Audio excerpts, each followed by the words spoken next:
Hi friends, welcome to Shaman Institute. February 25, 2024 ఉన్నటువంటి ముఖ్యమైన exam oriented current affairs మనం discuss చేద్దాం. ఓకేనండి. సో మరి ఇందులో మనం చూస్తే ఇక్కడ కేరళలో అమలవుతున్నటువంటి ఒక కార్యక్రమం పైన ప్రధానంగా ఒక ఇంపార్టెన్స్ ఇవ్వడం జరిగింది. ఎందుకోసం అంటే ఇది ఒక ఆరోగ్యాన్ని సంరక్షణ చేసే కార్యక్రమం. సో మరికి ఎక్కువగా ఒక ఏదైనా జ్వరం వచ్చినప్పుడు కానీ ఏదైనా అనారోగ్యమైనప్పుడు కానీ చాలా మనము ఒక యాంటీబయాటిక్స్ వాడుతున్న సందర్భం ఉంది. సో ఇలా ఒక్కోసారి అయితే డాక్టర్ ప్రిస్క్రిప్షన్ లేకుండానే అండి డాక్టర్ ఏదైతే మనకు మనం చూపించుకోవడానికి వెళ్ళినప్పుడు డాక్టర్ దగ్గరికి కొన్ని మనకు మందులు రాసిస్తాడు. అలా డాక్టర్ అవసరం లేకుండానే కొందరు ఏం చేస్తున్నారంటే డాక్టర్ గారి యొక్క అనుమతి లేకుండానే చాలా యాంటీబయాటిక్స్ని తీసుకుంటున్న సందర్భం. ఇలా యాంటీబయాటిక్స్ని ఎక్కువ తీసుకోవడం ద్వారా ఏమవుతుందంటే రోగ నిరోధక శక్తి అనేది కోల్పోతున్న సందర్భం ఉంటుంది. పర్టికులర్గా చూసినట్టే దీన్ని మనం ఏమంటాం అంటే ఇక్కడ యాంటీ మైక్రోబియల్ రెసిస్టెన్స్ అని చెప్పేసి అంటాం. ఇలా నో ప్రిస్క్రిప్షన్ నో యాంటీబయాటిక్స్ అంటే ప్రిస్క్రిప్షన్ లేకుండా డాక్టర్ గారి మందుల సంబంధించిన చీటీ లేకుండా ఎలాంటి మందులు ఇవ్వకూడదు అనే ఉద్దేశంతోనే సో ఇక్కడ Kerala takes A pioneering step to curb anti microbial resistance అని చెప్పేసి ఒక కార్యక్రమం అమృత్ని ప్రారంభించడం జరిగింది. అమృత్ ఆ కార్యక్రమం పేరు అమృత్ కార్యక్రమం అని గుర్తుపెట్టుకోండి ఫ్రెండ్స్. ఇక్కడ అమృత్ కార్యక్రమం ఉద్దేశం ఏంటని చెప్పేసి అంటే అమృత్ కార్యక్రమం ఉద్దేశం ఏంటంటే మనకి ఇక్కడ యాంటీబయాటిక్స్ యూసేజ్ని తగ్గించాలి. అవసరం ఉన్న మేరకు మాత్రమే డాక్టర్ గారి యొక్క సూచనల మేరకు మాత్రమే సో మనము యాంటీబయాటిక్స్ వాడాలి అనే ప్రధానమైన ఉద్దేశంతో అమృత్ అనే కార్యక్రమాన్ని ప్రారంభించడం జరిగింది కేరళ రాష్ట్రం. సో అమృత్ అని చెప్పేసి దానికి ఒక అబ్రివేషన్ ఇవ్వడం జరిగింది. ఆపరేషన్ అమృత్ అనే కార్యక్రమంలో సో ఒక అబ్రివేషన్ చూడండి. ఏ అంటే యాంటీ మైక్రోబియల్ ఆర్ రెసిస్టెన్స్ అండి. ఏమంటే anti microbial so resistance intervention for the total health. మంచి ఆరోగ్యం ఉండాలి, టోటల్ హెల్త్ ఆరోగ్యం బాగుండాలి అని చెప్పేసి అంటే ఇక్కడ ఈ మైక్రోబియల్ రెసిస్టెన్స్ను భాగంగా సో మనం ఇక్కడ ఈ యాంటీబయాటిక్స్ని తక్కువగా వాడాలనే ప్రధానమైన ఉద్దేశమే అమృత్ కార్యక్రమం. ఇలా అడుగుతాడు ఎలా అంటే భారతదేశంలో ఈ క్రింది ఏ రాష్ట్రం యాంటీబయాటిక్స్ యూసేజ్ని తగ్గించడానికి ఆపరేషన్ అమృత్ అనే కార్యక్రమాన్ని ప్రారంభించింది, లేకపోతే అమృత్ అనే కార్యక్రమాన్ని ప్రారంభించింది అంటే అది సో ఏ రాష్ట్రం అంటే కేరళ రాష్ట్రం ఇలా ప్రారంభించడం జరిగిందనమాట. సో ఇది ఫస్ట్ టైం మన భారతదేశంలో. సో ఫస్ట్ టైం ఏదైనా రాష్ట్రం ప్రారంభించింది అనుకోండి ఏదన్నా మనకు ఖచ్చితంగా ఎగ్జామినేషన్ పాయింట్ టేబుల్లో మనకు వస్తుంది అనమాట ఇప్పుడు. సో అట్లా ఇటీవల కాలంలో సంబంధించినటువంటి భారతదేశంలో ఫస్ట్ టైం ఈ కార్యక్రమం ఇలా జరిగింది. అంటే ప్రజలకి ఇంటర్నెట్ సౌకర్యాన్ని కల్పించడానికి ఒక హక్కుగా ప్రకటించుకున్న రాష్ట్రం ఏదంటే అది కేరళ రాష్ట్రం అన్నమాట. ఇట్లా ఫస్ట్ ఇలా వచ్చినప్పుడు మనం గుర్తుపెట్టుకోవాలి. కేరళ సీఎం వచ్చేసి ప్రజెంట్ ఎవరంటే పినరాయి విజయన్ అనేవారు ప్రజెంట్ కేరళ సీఎంగా పనిచేస్తున్నారు. అండ్ కేరళ గవర్నర్ వచ్చేసి మనకి మహమ్మద్ ఆరిఫ్ ఖాన్ అండి. సో మహమ్మద్ ఆరిఫ్ ఖాన్ అనేవారు సో కేరళకి గవర్నర్గా పనిచేస్తున్నారు. సో మరో సందర్భం చూసుకోండి ఇక్కడ మరి భారతదేశంలో అంటే కొందరు SSCGD లాంటి ఎగ్జామ్స్ కూడా వెళ్తున్నారు కాబట్టి భారతదేశంలో తొలి కాంగ్రెసేతర ముఖ్యమంత్రి the first non Congress CM to A state in India. మన భారతదేశంలో తొలి కాంగ్రెసేతర ముఖ్యమంత్రి కూడా కేరళకే పనిచేశారు. సో వారు వచ్చేసి ఇక్కడ EMS నంబూదిరి ప్రసాద్ ఎవరంటే EMS నంబూదిరి ప్రసాద్ సో ఇలా పనిచేయడం జరిగిందనమాట. ఆ నేపథ్యాన్ని కూడా పాయింట్ కూడా మనం చూసుకోవాల్సిన అవసరం మనకి ఉంటుందన్నమాట. ఇంకొక విషయం ఇటీవల కాలంలో బీహార్ రాష్ట్రానికి ఒక కాంగ్రెసేతర ముఖ్యమంత్రిగా పనిచేసినటువంటి కర్పూరి ఠాకూర్కి 2024 ఇయర్కి భారతరత్న అవార్డుని మరణానంతరం ప్రకటించడం జరిగింది. వారు బీహార్ జననాయక్గా పిలుస్తారు. బీహార్ రాష్ట్ర నాన్ కాంగ్రెస్ సీఎం అనమాట. బీహార్ రాష్ట్రానికి కాంగ్రెసేతర ముఖ్యమంత్రి సో కర్పూరి ఠాకూర్. సో అట్లా కూడా మనం గుర్తుపెట్టుకోవాలి. అంతేగాని అంటే ఇక్కడ కర్పూరి ఠాకూర్ బీహార్ రాష్ట్రానికి నాన్ కాంగ్రెస్ సీఎం అంటే కాంగ్రెసేతర ముఖ్యమంత్రిగా పనిచేశారు. వారికి భారతరత్న అవార్డు అనేది ఇచ్చారు. అయితే భారతదేశంలో మాత్రం ఒక రాష్ట్రానికి కాంగ్రెసేతర ముఖ్యమంత్రి ఎవరంటే వారు EMS నంబూదిరి ప్రసాద్ అనమాట. సో అట్లా ఆ పాయింట్స్ ఇంకా కేరళని మనం స్పైసెస్ గార్డెన్ ఆఫ్ ఇండియా, భారతదేశ సుగంధ ద్రవ్యాల సో ఉద్యానవనం స్పైసెస్ గార్డెన్ ఆఫ్ ఇండియా అని కూడా మనం కేరళ రాష్ట్రాన్ని పిలుస్తాం. భారతదేశంలో తొలి వాటర్ మెట్రోని ఏర్పాటు చేసుకున్నటువంటిది అనమాట. వాటర్ మెట్రో దాన్ని ఏర్పాటు చేసుకున్న రాష్ట్రం కూడా కేరళ కొచ్చి. అండర్ వాటర్ మెట్రో రైల్ని ఏర్పాటు చేసుకుందంటే మళ్ళీ కోల్కతా నగరం అవుతుంది అనమాట. అట్లా పాయింట్స్ వైజ్గా మనం చూసుకోవాల్సిన అవసరం ఉంటుంది. ఇక నెక్స్ట్ వచ్చేసి మరికొన్ని నెక్స్ట్ కరెంట్ అఫైర్స్కి వెళ్దామంటే ఇక్కడ హిందూ దినపత్రికలో వచ్చినటువంటి అంశం ఇక్కడ మన భారతదేశంలో టీబీని అంటే క్షయవ్యాధిని ట్యూబర్క్యులోసిస్ని పూర్తిగా నిర్మూలించడానికి ఒక లక్ష్యాన్ని పెట్టుకున్నాం, ఒక టార్గెట్ పెట్టుకున్నాం, ఒక ప్రొజెక్టెడ్ టార్గెట్ని ఫిక్స్ చేసుకున్నాం. ఓకేనా. ఇప్పుడు ప్రపంచవ్యాప్తంగా అయితే ప్రపంచ ఆరోగ్య సంస్థ వరల్డ్ హెల్త్ ఆర్గనైజేషన్ అయితే ఏమైందంటే ప్రపంచ ఫ్రీ ఫ్రమ్ ది టీబీ అంటే టీబీని ఒక ప్రపంచం నుండి తరిమి కొట్టడానికి టీబీ లేని ప్రపంచాన్ని ఒక తయారు చేయడానికి లక్ష్యంగా పెట్టుకుంది ఏంటంటే free from the TB from the world అంటే 2030 నాటికి ఒక టీబీ రహిత ప్రపంచాన్ని ఏర్పాటు చేసుకోవాలని WHO భావిస్తుంది. మన భారతదేశం మాత్రం చూడండి, భారతదేశం అలా కాకుండా బై ది 2025 నాటికే ఒక టీబీ రహిత దేశంగా మనం కావాలని ట్రై చేస్తున్నాం. అలాంటి కార్యక్రమాలు నిర్వహిస్తున్న సందర్భం ఉంది. కానీ ఇటీవల కాలంలో కొన్ని ప్రాంతాల్లో టీబీ మన దేశంలో పెరిగింది, కొన్ని ప్రాంతాల్లో కొన్ని అని చెప్పేసి మనకు సర్వేలు వస్తున్న సందర్భం ఉంది. అలాంటి నేపథ్యంలో సో మనము నిక్షయ్ పోషణ్ స్కీమ్ అనే కార్యక్రమాన్ని కూడా ప్రారంభించాం. ఈ నిక్షయ్ పోషణ్ స్కీమ్లో nutritional support to the TB patients in India. So ఒక ఇన్సెంటివ్స్గా ప్రతి నెల ఒక 500 రూపాయలను కూడా ఇస్తారనమాట. ఇది టీబీ పేషెంట్స్కి, ట్యూబర్క్యులోసిస్ పేషెంట్స్కి అనమాట. ఎందుకోసం అంటే ఇది మందులతో ఒక గుర్తించామనుకోండి టీబీని తొందరగానే మందులతోనే తగ్గే ఒక సమస్య డిసీజ్ కాబట్టి సో టీబీ సో మనం చేయొచ్చు అని చెప్పేసి ఇట్లా నిక్షయ్ పోషణ్ స్కీమ్ ద్వారా 500 రూపీస్ పర్ మంత్ ఆ విధంగా ఇవ్వడం జరుగుతుంది. That is Nikshay Poshan scheme. అయితే 76% of the TB patients fade for the nutritional support.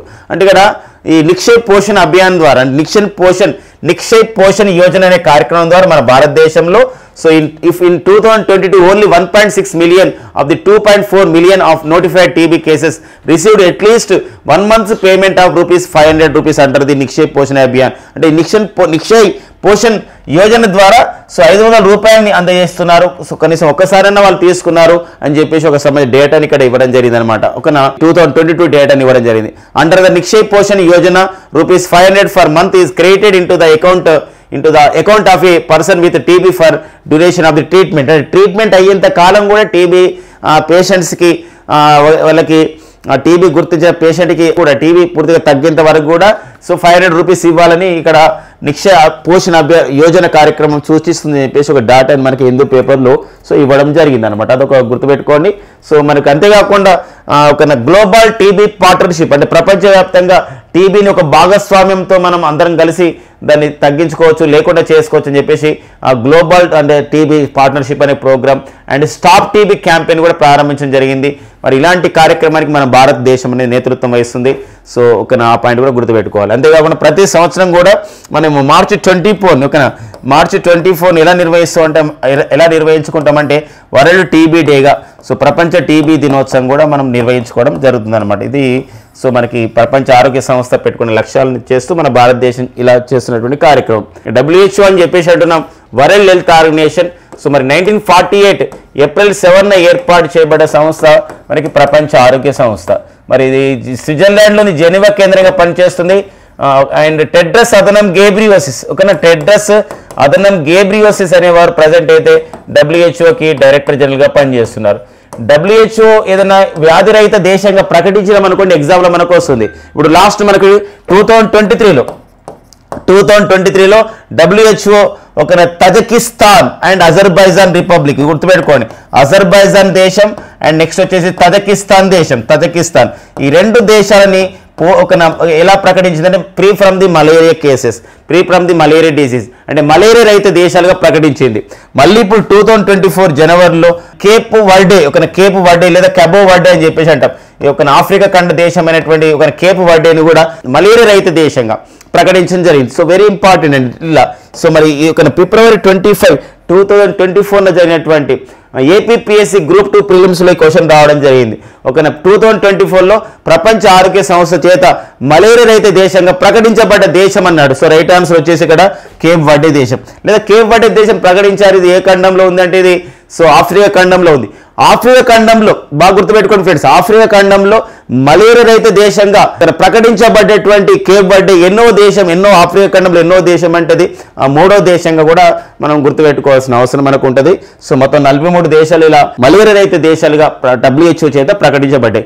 ఒక సంబంధించినటువంటి డిసీజ్ని ఒక రకమైన దాన్ని ఒక ప్రబలుతున్నటువంటి వ్యాధులని ఒక ఫ్రీ ఫ్రమ్ దట్ డిసీజెస్ అంటే ఆ వ్యాధి రహిత దేశాలుగా ప్రకటించబడాలంటే ప్రపంచ ఆరోగ్య సంస్థ రూల్స్ ప్రకారం అయితే 3 సంవత్సరాల వరకు అంటే ఇప్పుడు 2024 జనవరిలో కేప్ వర్డే దేశం మలేరియా రహిత దేశంగా ప్రకటించబడింది. అంటే దానికన్నా 3 సంవత్సరాల లోపు అంటే 2023, 2022, 2021 ఈ 3 సంవత్సరాలు కూడా అక్కడ మలేరియా కేసులు రాలేదన్నమాట. ఇప్పుడు మన భారతదేశం కూడా 2014 సంవత్సరంలో బాగా గుర్తుపెట్టుకోండి, 2014 సంవత్సరంలో మన భారతదేశం పోలియో రహిత దేశంగా మారింది, అంటే ఫ్రీ ఫ్రమ్ ది పోలియోగా మారింది. అలాంటప్పుడు మన దేశంలో 2011, 12, 13 ఈ 3 సంవత్సరాల్లో కూడా ఎలాంటి పోలియో కేసులు నమోదు కాలేదు. అలా అవుతూనే అలా గుర్తిస్తారు అనమాట. ఆ పాయింట్ కూడా మనం ఒక బేసిక్ పాయింట్గా తెలుసుకోవాలి. అంటే ఇన్డెప్త్ నాలెడ్జ్తో పాటు, ఇన్డెప్త్ అనాలిసిస్తో పాటు, ఇన్డెప్త్ అంశాలతో పాటుగా నీకు బేసిక్స్ కూడా మనం గుర్తుపెట్టుకోవాల్సిన అవసరం ఈ పోటీ పరీక్షల్లో కరెంట్ అఫైర్స్ ప్రిపరేషన్లో మనం తెలుసుకోవాల్సిన విషయం అనమాట. నెక్స్ట్ వచ్చేసి అంటే మనకి ఒక ప్రాంతీయ ఒక సంబంధించిన అంశంగా, ఒక జాతీయ అంశంగా అండ్ కరెంట్ పాలిటిక్స్ సంబంధించిన అంశంగా కూడా చూసుకోవచ్చు అనమాట. ఎందుకోసం అంటే నేషనల్ ఎలక్షన్ కమిషన్ ఇటీవల కాలంలో ఏదైతే మనకి మహారాష్ట్రలో ఒక సంబంధించిన పార్టీ పరంగా సంక్షోభం వచ్చింది. నేషనలిస్ట్ కాంగ్రెస్ పార్టీ అని చెప్పేసి అంటాం. తారిక్ అన్వర్ అండ్ నెక్స్ట్ వచ్చేసి పిఎస్ సంగ్మా శరద్ పవార్ గారు ప్రారంభించిన పార్టీ ఒక నేషనలిస్ట్ కాంగ్రెస్ పార్టీ. దీని గుర్తు వచ్చేసి క్లాక్ అనమాట, గడియారం అనేది ఉండేది. బట్ ఇటీవల జరిగినటువంటి రాజకీయ పరిణామాలతో మరి నేషనలిస్ట్ కాంగ్రెస్ పార్టీ నాయకుడు శరద్ పవార్ అయితే వారికి సంబంధించినటువంటి ఒక బంధువులే. సో మరి అజిత్ పవార్ అన్నారు, ఇది నేనే కొంత వర్గాన్ని తను తయారు చేసుకొని, తన ఎమ్మెల్యేలను తయారు చేసుకొని నాదే అసలైన పార్టీ అని చెప్పేసి అజిత్ పవార్ గారు భారత ఎన్నికల సంఘం నేషనల్ ఎలక్షన్ కమిషన్కి దరఖాస్తు చేసుకునే సందర్భంలో జాతీయ ఎన్నికల సంఘం నేషనల్ ఎలక్షన్ కమిషన్ ఏం చేసిందంటే అజిత్ పవార్ నేతృత్వంలో ఉన్నటువంటి ఒక పార్టీని నిజమైనటువంటి నేషనలిస్ట్ కాంగ్రెస్ పార్టీ, వీరికి నేను గడియారం గుర్తును మేము ఇస్తున్నామని చెప్పేసి ప్రకటించడం జరిగింది. అలాంటి నేపథ్యంలో శరద్ పవార్ గారు ఉన్నటువంటి ఏదైతే నేషనలిస్ట్ కాంగ్రెస్ పార్టీ ఉందో ఇప్పుడు దానికి కొత్త పార్టీ సింబల్ని నేషనల్ ఎలక్షన్ కమిషన్ కేటాయించడం జరిగింది. అదే మనం ఇక్కడ ఇమేజ్లో చూడొచ్చు. మనకి ఇక్కడ ఇమేజ్లో ఒక తుర ఊదుతున్నటువంటి ఒక తుర అంటే ఇక్కడ సంబంధించినటువంటి ఒక సౌండ్ వచ్చే విధంగా ఉన్నటువంటి ఒక పరికరంగా మనం చెప్పుకోవచ్చు. ఇక్కడ కూడా మనకి ఇమేజ్లో ఉంది. అలా దాన్ని మనం మ్యాన్ బ్లోయింగ్ తురా అని చెప్పేసి అంటాం, ట్రంపెట్ అంటాం. సో దాన్ని కేటాయించడం జరిగింది అనమాట. సో ఇది గుర్తుపెట్టుకోవాలి. ఇది ఒక మనకి కరెంట్ పాలిటిక్స్ సంబంధించిన విషయంలో మనకి ఇంపార్టెంట్గా ఉంటుంది. పార్టీలు అంటే ఎలక్షన్స్ జరుగుతున్న సందర్భం ఉంటుంది కాబట్టి పార్టీల సింబల్స్ కానివ్వండి, వ్యవస్థాపకులు కానీ అడుగుతున్న సందర్భం మనకు చాలా ఇంపార్టెంట్గా ఉంటుంది. ఇప్పుడు ఈ మధ్య కాలంలో మనం తెలుసుకోవాల్సిన ఫ్రెండ్స్ మనకి విజయకాంత్ గారు. సో మరి మరణానంతరం మన విజయకాంత్ గారు మరణానంతరం వీరికి 2024 సంవత్సరానికి పద్మభూషణ్ అవార్డు రావడం జరిగింది. సో విజయకాంత్ గారు వీరు ప్రారంభించినటువంటి పార్టీ మనకి దేశీయ మురప్పకు ద్రవిడ కజగం అనే పార్టీ. దీనికి ఒక గుర్తు వచ్చేసి తబ్లా పార్టీ.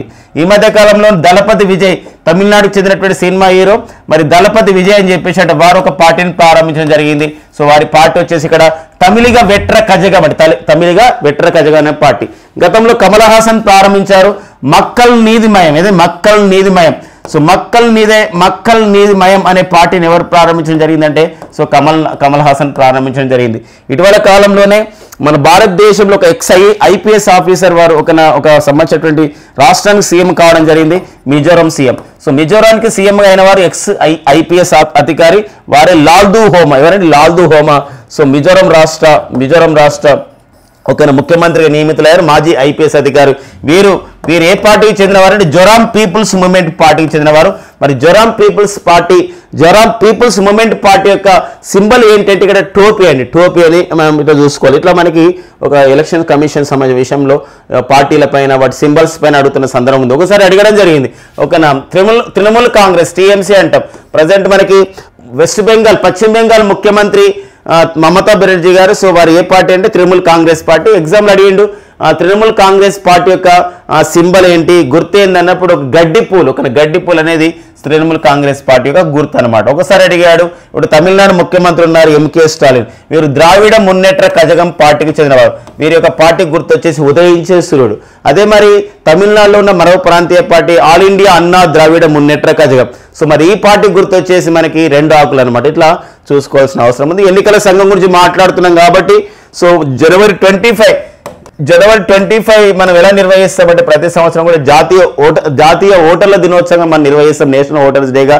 మరి ఈసారి జనవరి 25 2024 జాతీయ ఓటర్ల దినోత్సవం యొక్క ఇతివృత్తం ఏమవడం జరిగిందంటే nothing like voting and nothing like voting.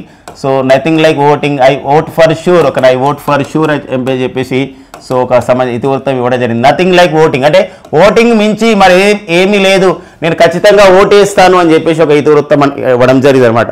అంటే ఇక్కడ దినోత్సవాలు వచ్చినప్పుడు ఇతివృత్తాలు కూడా అడుగుతున్న సందర్భం ఉంటుంది. సో మనకి అది ఇంపార్టెంట్. ఈ రోజు మనకి ఫిబ్రవరి 25, 2024 ఏపీపీఎస్సీ గ్రూప్ 2 ప్రిలిమ్స్ లో క్వశ్చన్ అడగడం జరిగింది. సో మనకి అంతర్జాతీయ విద్యా దినోత్సవం జనవరి 24న జరుపుకుంటాం. మరి జనవరి 24, 2024 అంతర్జాతీయ విద్యా దినోత్సవం యొక్క ఇతివృత్తం అన్నాడు. అది వచ్చేసి మనకు learning for the lasting peace. ఏదండి? Learning for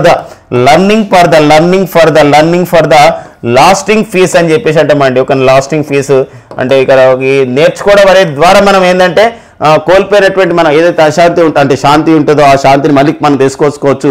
learning for the lasting peace అంటే నేర్చుకోవడం అనేది అంత శాంతికి చిహ్నంగా చెప్పుకోవచ్చు అనేది అర్థమంతా వస్తుంది అనమాట. Learning for the lasting fees అనేది అంతర్జాతీయ విద్యా దినోత్సవం జనవరి 24, 2024 యొక్క ఇతివృత్తంగా గుర్తుపెట్టుకోవాలి. ఇక నెక్స్ట్ ఎన్నికల సంఘం అంటున్నాం కాబట్టి మన ప్రెసిడెంట్ అయితే మన భారత ప్రధాన ఎన్నికల కమిషనర్గా పనిచేస్తున్న వారు రాజీవ్ కుమార్ గారు. మన భారత ప్రధాన ఎన్నికల కమిషనర్ రాజీవ్ కుమార్ గారు ఈ పదవిని చేపట్టిన 25వ వ్యక్తిగా మనకు ఉన్నారన్నమాట. ఓకేనా? నెక్స్ట్ చూద్దామండి. నెక్స్ట్ క్వశ్చన్ చూద్దాం. సో బ్రహ్మోస్ పైన ఇవ్వడం జరిగిందండి. సో మనకి ఇక్కడ కేంద్ర రక్షణ శాఖ బ్రహ్మోస్ మిజైల్స్ ని భారత నావికాదళ అవసరాలకి ఆ విధంగా తీసుకొచ్చే విధంగా సో బ్రహ్మోస్ గురించి ఒక సంబంధించిన ఒప్పందం చేసుకోవడం జరిగింది. బ్రహ్మోస్ అంటే ఇది ఒక క్రూయిజ్ క్షిపణిగా మనం చెప్పుకుంటున్నాం. బ్రహ్మోస్ మిజైల్స్ మరి బ్రహ్మోస్ మిజైల్స్ ని అంటే భారత నావికాదళ అవసరాలకి ఉపయోగించుకునే విధంగా సో ఎయిర్ ఫోర్స్ లో వీటిని ప్రవేశపెట్టారు. బట్ నావికాదళ అవసరాలకు ఉపయోగపడే విధంగా ఒక 200 బ్రహ్మోస్ మిజైల్స్ ని మనం కావాలి అని చెప్పేసి భారత రక్షణ శాఖ బ్రహ్మోస్ ఏరోస్పేస్ సంస్థతో ఒప్పందం చేసుకోవడం జరిగింది. సో బ్రహ్మోస్ అనేది ఇక్కడ ఏంటంటే ఒక శక్తివంతమైన మిజైల్, ఒక క్రూయిజ్ మిజైల్.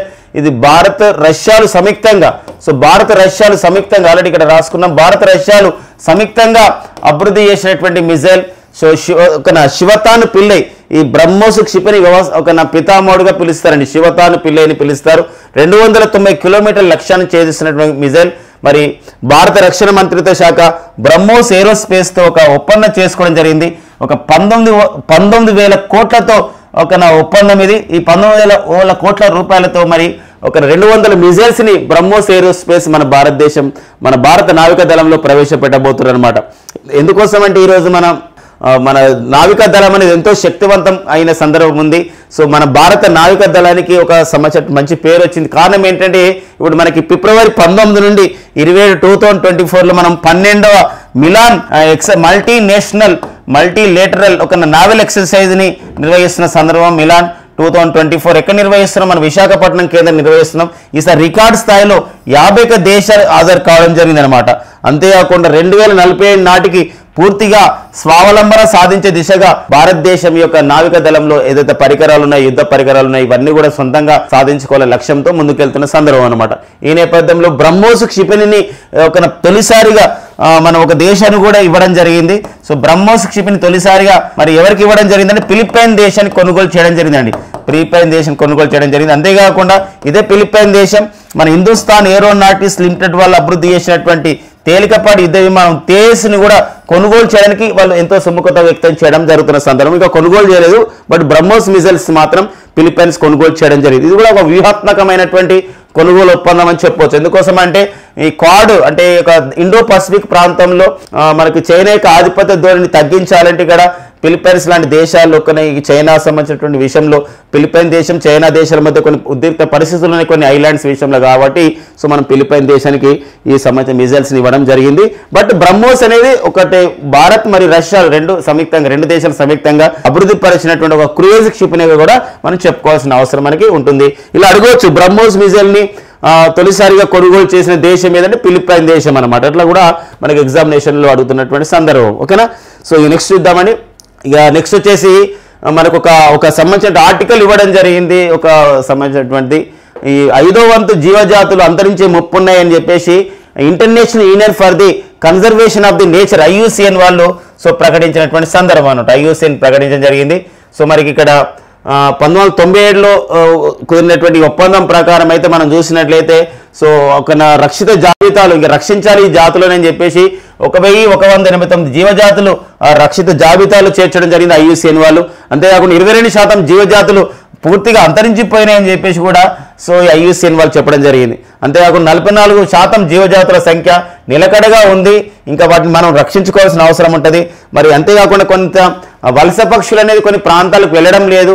అంటే జనరల్గా ఉన్న పక్షుల్లో 5వ వంతు వలస వెళ్తున్నాయి. బట్ ఇప్పుడున్నటువంటి ఈ యొక్క పర్యావరణ విషయాలు కానివ్వండి ఇలాంటి నేపథ్యంలో వెళ్ళడం లేదని చెప్పేసి మరి మానవ జోక్యం వల్ల వాతావరణ మార్పుల వల్ల సో ఈ యొక్క ఏమవుతుందంటే ఈ సంబంధించినటువంటి ఒక జీవజాతులు అంతరించిపోతున్నాయని చెప్పేసి రిపోర్ట్ ఇవ్వడం జరిగింది. ఇందులో ఇంపార్టెంట్ ఏంటంటే ఒక జీవజాతులు అంతరించడానికి అంటే జీవజాతులు ఒక అంతరించి ముప్పు ఉంది కాబట్టి జీవజాతులను మనం సంరక్షణ చేయాలనే విషయంతో ఏ సంవత్సరంలో ఐక్యరాజ్యసమితి ఒప్పందం చేసుకుంది అంటే 1997లో ఐక్యరాజ్యసమితి ఒప్పందం చేసుకోవడం జరిగింది.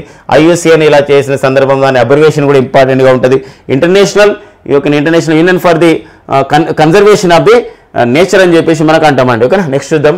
ఇక నెక్స్ట్ వచ్చేసి ఉపలోకాయుక్తగా రజనీ ప్రమాణ స్వీకారం అండి. జస్టిస్ రజనీ గారు సో ఉపలోకాయుక్తగా ప్రమాణ స్వీకారం చేయడం జరిగింది. అంటే లోకాయుక్త అనేది మనకి ఏంటంటే ఏదైతే ప్రభుత్వం వివిధ సంబంధించిన పనులకు డబ్బులు కేటాయిస్తుంది అలాంటప్పుడు అవకతవకలు జరగడం కానీ ఏదైనా అవినీతి జరగడం కానివ్వండి లేదా ప్రభుత్వ ధరం అనేది సో ఏమవుతుందంటే ఇక్కడ ఒక అవినీతిగా తయారవుతున్నారు. ఒక్కోసారి ప్రభుత్వ డబ్బు అనేది మనకి ఏంటంటే చేరాల్సిన లబ్ధిదారులు చేరకుండా అవకతవకలు జరుగుతున్న సందర్భం ఉంటుంది.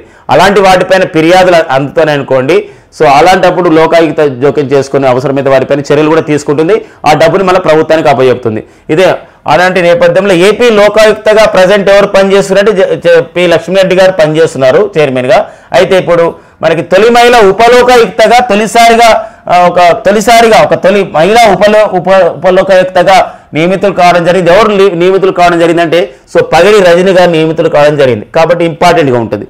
సో ఏపీ లోకాయుక్త వచ్చేసి పి లక్ష్మణరెడ్డి గారు చైర్మన్ అంటాం. లోకాయుక్తకి ఇప్పుడు ఒక ఉపలోకాయుక్తగా ఎవరు నియమించబడ్డారు, అంతేకాకుండా ఉపలోకాయుక్తగా నియమితులైన తొలి మహిళ ఎవరు ఆంధ్రప్రదేశ్లో అంటే ఇక్కడ సో పగడి రజని గారు నియమితులు కావడం జరిగింది. ఇది ఒక పర్సన్స్ ఇన్ ద న్యూస్గా వార్తల్లో వ్యక్తిగా ఈ అంశాన్ని మనం చూసుకోవాల్సిన అండ్ గుర్తుపెట్టుకోవాల్సిన అవసరం మనకు ఉంటుంది కాంపిటేటివ్ పాయింట్ ఆఫ్ లో. ఇక పేరు పొందినటువంటి ఒక దర్శకుడు మరి సినిమా సంబంధించి ఒక ఛాయాగ్రాహకుడు అంటారు. అంటే ఒక సంబంధించినటువంటి ఒక కెమెరామెన్గా ఎంతో విశేషమైన కృషి చేయడం జరుగుతుంది. అతను సంతోష్ శివన్ అని చెప్పేసి ఉన్నారండి ఒక బాలీవుడ్లో.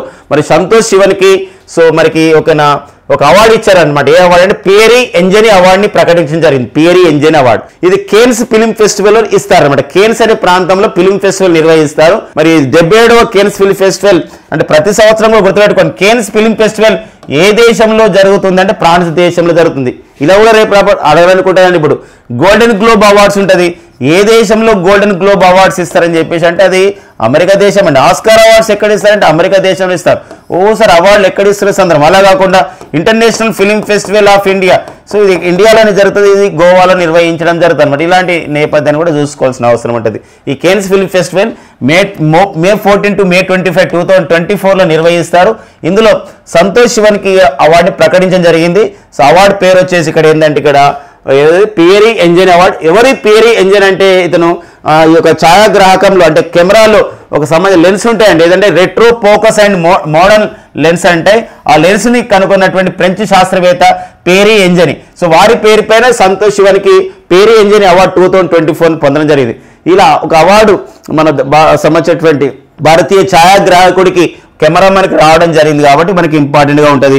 సో వీరు దిల్సే లాంటి సినిమాలు, స్పైడర్, తుపాకీ, ఉరిమి ఇలాంటి సినిమాలకి ఛాయాగ్రాహకుడిగా పనిచేసి ఎంతో గుర్తింపు పొందడం జరిగింది.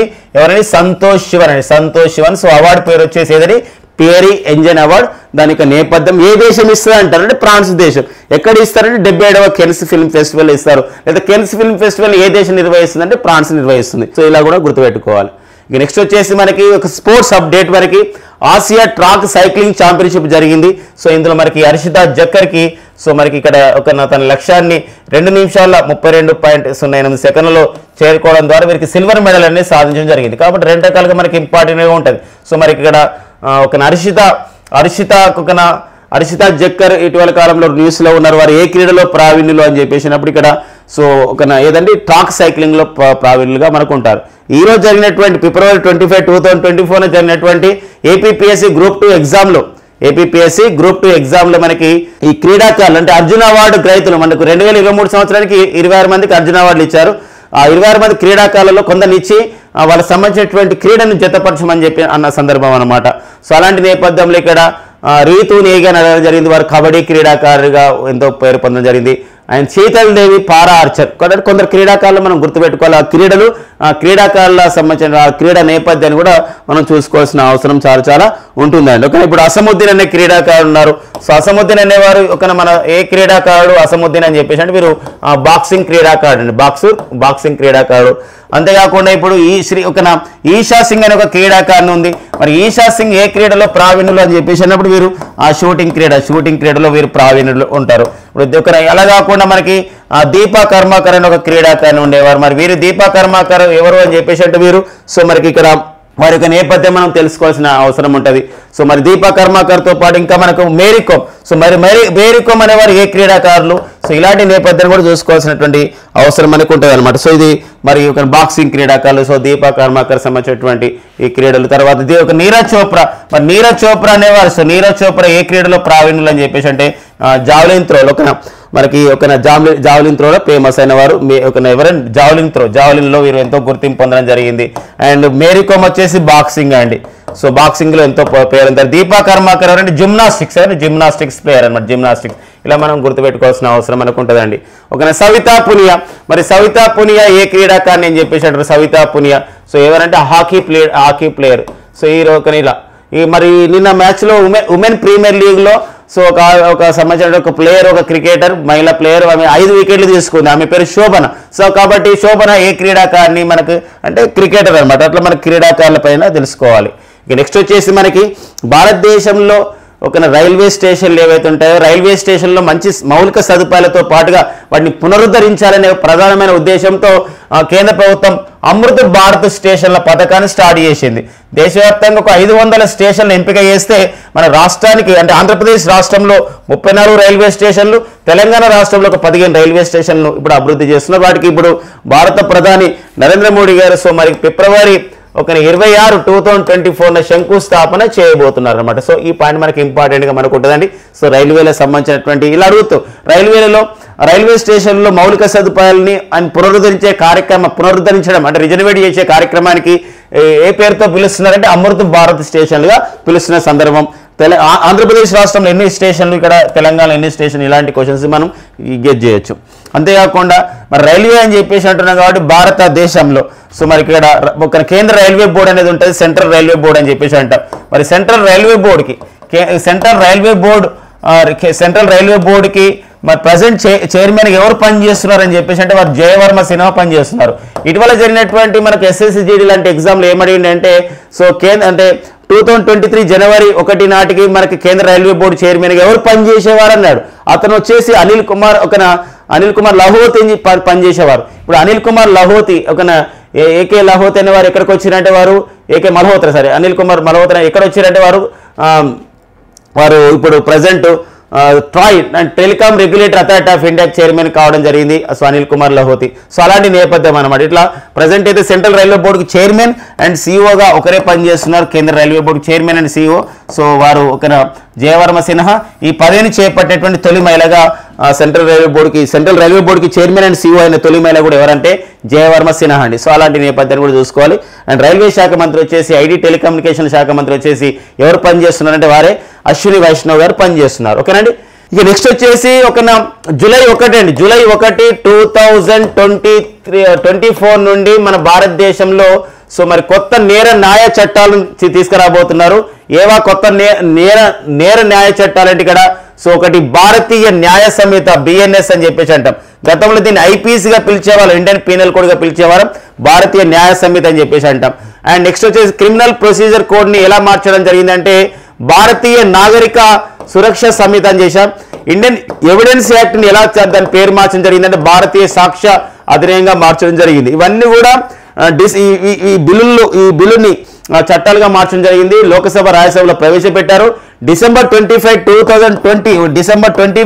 2023 భారత రాష్ట్రపతి ద్రౌపది ముర్ము గారు దీనిపైన సంతకం కూడా చేయడం జరిగింది. ఈ యొక్క మార్పు పైన ఇందులో కొన్ని సెక్షన్స్ని మార్చారు, కొన్ని సెక్షన్స్ని తీసేసడం జరిగింది. ఇలా కేంద్ర హోంశాఖ సంబంధించినటువంటి కేంద్ర హోంశాఖ కార్యదర్శి అయినటువంటి కేంద్ర హోంశాఖ కార్యదర్శి అండి. మరి కేంద్ర హోంశాఖ కార్యదర్శి అయినటువంటి సో మనకి అజయ్ భల్ అండి కేంద్ర హోంశాఖ కార్యదర్శి సంబంధించినటువంటి ప్రకటన విడుదల చేయడం జరిగింది. ఏంటి ఆ ప్రకటన అంటే జూలై 1, 2024 నుండి ఈ యొక్క కొత్త న్యాయ చట్టాలను అంటే భారతీయ న్యాయ సంహిత, భారతీయ నాగరిక సురక్ష సంహిత, భారతీయ సాక్ష్య దినం ఈ మూడింటిని కూడా అమలు చేస్తాము అని చెప్పేసి అనడం జరిగింది. అయితే ఇందులో ఎక్సెప్షన్ ఉంది. ఏంటా ఎక్సెప్షన్ అంటే ఇక్కడ ఒక భారతీయ న్యాయ సమితిలోని అంటే భారతీయ న్యాయ సమితిలోని 106 ఒక క్లాస్ 2 అంటే సెక్షన్ 106 క్లాస్ 2 సెక్షన్ దీన్ని ఇప్పుడు అమలు చేయడం లేదు అని చెప్పడం జరిగింది. ఎందుకోసం అంటే ఇది ఒక ప్రమాదాలకు సంబంధించింది. రవాణా వ్యవస్థలో సంబంధించినటువంటి ఒక డ్రైవర్, ఒక లారీ డ్రైవర్ కానీ, ఒక డ్రైవర్ కానీ ఒక ప్రమాదాల్లో ఒకరిని ఆ విధంగా యాక్సిడెంట్లు ఎవరైనా మరణించినప్పుడు అది ఉద్దేశపూర్వకంగా చేయబడలేదు నిరూపించుకోలేని సందర్భంలో కూడా వాళ్ళకి ఏం చేస్తారంటే 10 సంవత్సరాల వరకు శిక్ష విధించే ఒక సెక్షన్ ఉందన్నమాట. దీనివల్ల అప్పుడు లారీ డ్రైవర్లు అందరూ కూడా ఒక సమ్మె చేయడం జరిగింది దేశవ్యాప్తంగా. ఆ నేపథ్యంలో మరొకసారి దీనిపైన పునరాలోచించి మరొకసారి లారీ సంబంధించిన సంఘాలతో మాట్లాడి దీని త్వరలో అమలు చేస్తాం. ప్రజెంట్ అయితే భారతీయ న్యాయ సమితిలో సెక్షన్ 106 క్లాస్ 2 మాత్రం ఇప్పుడు అమలు చేయడం లేదని చెప్పేసి కేంద్ర హోంశాఖ ప్రకటించడం జరిగింది. సో ఆ నేపథ్యం మనం చూసుకోవాలనేది మనకి ఎప్పుడు అమలు అవుతుంది ఏందనేది. ఓకేనా? ఇక నెక్స్ట్ ఎందుకోసం అంటే జూలై 1 2024 మనకు ఒక ఇంపార్టెంట్ గా ఉంటుంది. గతంలో జూలై 1 2017లో కూడా మన దేశంలో జిఎస్టీని కూడా అప్లై తీసుకొచ్చారండి, గూడ్స్ అండ్ సర్వీసెస్ ట్యాక్స్ ని. మళ్ళీ జూలై 1 2024 ఇదనమాట. ఇట్లా సో మన లింక్ కూడా చేసుకోవాల్సిన అవసరం మనకు ఉంటుంది. ఇక నెక్స్ట్ వచ్చేసి అస్సాం రాష్ట్రానికి సంబంధించిన సమాచారం అండి. అస్సాం రాష్ట్రంలో ముస్లిం వివాహ చట్టం రద్దుకి అస్సాం మంత్రివర్గం ఆమోదం ముద్ర వేయడం జరిగింది. అస్సాం మంత్రివర్గం హీమంత బిశ్వ శర్మ, అస్సాం ముఖ్యమంత్రి పేరు హీమంత బిశ్వ శర్మ నేతృత్వంలోని రాష్ట్ర మంత్రి మండలి ఒక నిర్ణయం తీసుకోవడం జరిగింది. 1935 నాటి అస్సాం ముస్లిం వివాహాలు విడాకుల చట్టం ని రద్దు చేస్తున్నట్టు ప్రకటించడం జరిగింది. సో బాల్య వివాహాలని స్వస్తి పలికేందుకే ఈ నిర్ణయం తీసుకుంటున్నాం అని చెప్పేసి. ఎందుకోసం అంటే ఇక్కడ సో పురుషులకు 21 సంవత్సరాలు, మహిళలకు 18 సంవత్సరాలు నిండితేనే పెళ్లి అనే నిబంధన ఉంటుంది. ఇలాంటి అవసరమైన నిబంధన అన్ని కూడా తీసుకొచ్చి కొత్త చట్టం తీసుకొస్తామని చెప్పేసి కూడా సో మంత్రివర్గం చేయడం జరిగింది. సో అలాంటి నేపథ్యంలో ఇటీవల కాలంలో ఈ క్రింది ఏ రాష్ట్రం ముస్లిం వివాహాలు విడాకుల చట్టం 1935ని ఏ రాష్ట్రం రద్దు చేసింది? అస్సాం రాష్ట్రం రద్దు చేయడం జరిగిన సందర్భం గుర్తుపెట్టుకోవాలండి. ఓకేనా? సో ఇవ్వండి మనకు ఈరోజు ఉన్నటువంటి ముఖ్యమైనటువంటి ఎగ్జామ్ ఓరియంటెడ్ కరెంట్ అఫైర్స్ అండి. ఇవ్వండి ఈరోజు ఉన్నటువంటి ఫిబ్రవరి 25, 2024 ఉన్న ముఖ్యమైన ఎగ్జామ్ ఓరియంటెడ్ కరెంట్ అఫైర్స్. మిగతా అన్ని దినపత్రికల్లో వచ్చినటువంటి అంశాలు మీకు అందించే ప్రయత్నం జరిగింది.